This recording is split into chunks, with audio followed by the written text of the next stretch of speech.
लखनऊ के अमीनाबाद में नकली दवा माफिया का पर्दाफाश। थ्रोम्बोफोब ऑइंटमेंट के नाम पर 48,000 से ज्यादा जहरीली ट्यूब खपाने की साजिश।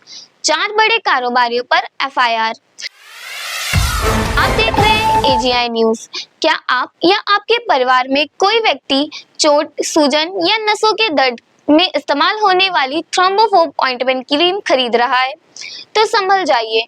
उत्तर प्रदेश की राजधानी लखनऊ के सबसे बड़े दवा बाजार यानी अमीनाबाद में नकली दवाओं का एक बहुत बड़ा और खौफनाक नेटवर्क पकड़ा गया है, जहां नामी गिरामी कंपनी का ठप्पा लगाकर फर्जी बिलों के सहारे बाजार में हजारों की तादाद में नकली और जहरीली दवाएं उतारी जा रही थी।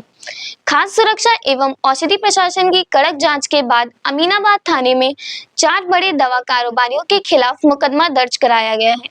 आइए जानते हैं कि कागजों के इस फर्जीवाड़े से कैसे आपकी और हमारे बच्चों की जिंदगी से खिलवाड़ किया जा रहा था और एफएसडीए की इस बड़ी रिपोर्ट में कौन-कौन से 4 नाम बेनकाब हुए हैं। दोस्तों, इस पूरे खेल का खुलासा तब हुआ जब जानी मानी company Zydus health care limited ने अधिकारियों से शिकायत की। कंपनी ने बताया कि बाजार में उनकी मशहूर क्रीम थ्रोम्बोफोब ऑइंटमेंट की हूबहू नकली ट्यूब बेची जा रही है। खास तौर पर 2 बैच नंबर ध्यान से नोट कर लीजिए। पहला बैच नंबर I403999, दूसरा बैच नंबर I404222। इन दोनों बैच नंबर की ट्यूबों पर जुलाई 2027 की एक्सपायरी डेट छापी गई थी, ताकि मरीज और डॉक्टर धोखा खा जाए और दवा असली समझकर खरीद लें।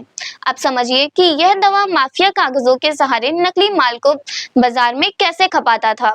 अमीनाबाद की शिव शक्ति फार्मा ने दावा किया है कि उन्होंने चिन्हट की महाराजा एंटरप्राइजेस से थ्रोम्बोफोब ऑइंटमेंट की 48,900 ट्यूब खरीदी थी।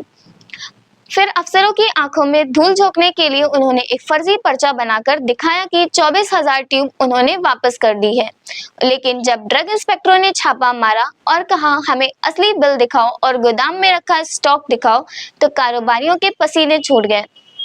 ना तो उनके पास कोई पक्का बिल था, ना ही स्टॉक रजिस्टर, यानी हजारों नकली ट्यूब पहले ही मेडिकल स्टोरों के जरिए मरीजों के घर तक पहुंच चुकी थी। इस पूरे बड़े फर्जीवाड़े के सामने आने के बाद ड्रग इंस्पेक्टर ने बिना देर किए अमीनाबाद थाने में भारतीय न्याय संहिता की कड़क धाराओं में एफआईआर दर्ज कराई।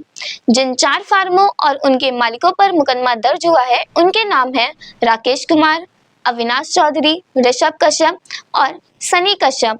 पुलिस अब इन चारों के बैंक खातों, बिलिंग रिकॉर्ड और सप्लाई चेन की गहराई से जांच कर रही है। मरीजों की लाचारी का फायदा उठाकर चंद पैसों के लालच में नकली दवाएं बेचने वाले ये कारोबारी किसी हत्यारे से कम नहीं है। एजीआई न्यूज प्रशासन से मांग करता है कि ऐसे दवा माफिया पर सख्त से सख्त कार्रवाई की जाए, ताकि किसी मासूम की जान न जाए। अगर आप भी मेडिकल स्टोर से कोई दवा या क्रीम खरीदते हैं तो उसका पक्का बिल जरूर लें। बिना पक्के बिल के कोई दवा ना खरीदे। देश और प्रदेश की अच्छी और सच्ची खबर को पाने के लिए जुड़े हमारे चैनल से। मैं डॉली वर्मा, एजीआई न्यूज से।